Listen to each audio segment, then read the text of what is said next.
Hi, my name is Frank. I work in sales. We help companies and public authorities solve complex business problems. Who exactly are we? Well, that's me and my team. Steve is my product specialist. Sophie is my industry specialist, and Tony is my boss. The people we work with at a customer include internal specialists, top management, and external consultants. In our environment, selling is really hard work because you have to do so many things at the same time. Our customers want us to understand their business and industry, not just talk product. They expect us to challenge their ideas and use our experience to help them identify their real pains. And the bigger the deal, the more people get involved in the decision. So I have to understand all of their needs as well and create good value propositions for everybody. This is where the team can really help make a strong impression. For the customer, it's a bit like a movie preview. They get to meet the actors and then decide whether to see the film. Another thing that's hard work is making sure we come across as one team.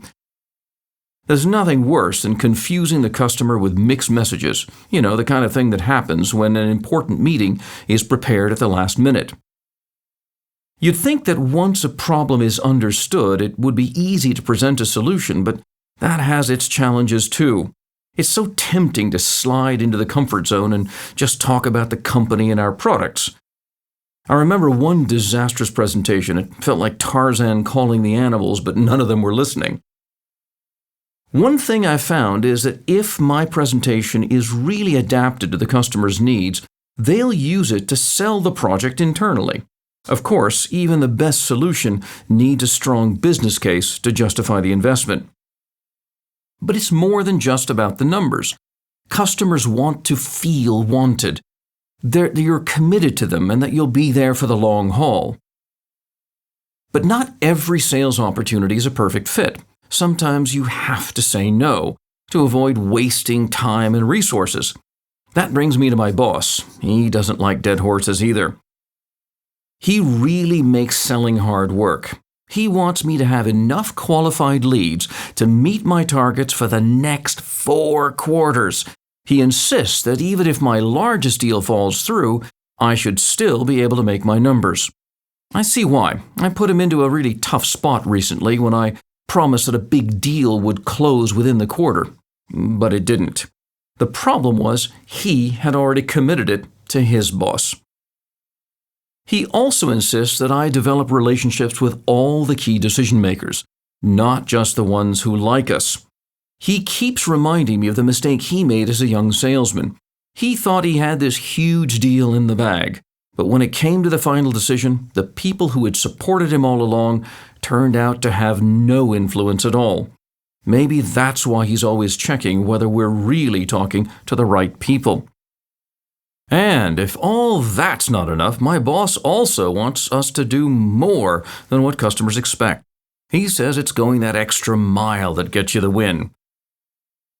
But you know what I hate most is when my boss makes me analyze a lost deal to figure out what went wrong. It's an emotional roller coaster, but it does keep me from making the same mistake again. And then there's my team. They really have some weird expectations. They want to know everything that's going on in my sales process. Well, I guess it's okay. They get information that I can't, and they help me win more deals. So now you can see why selling is such hard work. I have to meet the needs of my customers, my boss, and my team. So why do I do it? Because I love the independence and the satisfaction of helping customers solve problems. They know I'll do everything I can to help.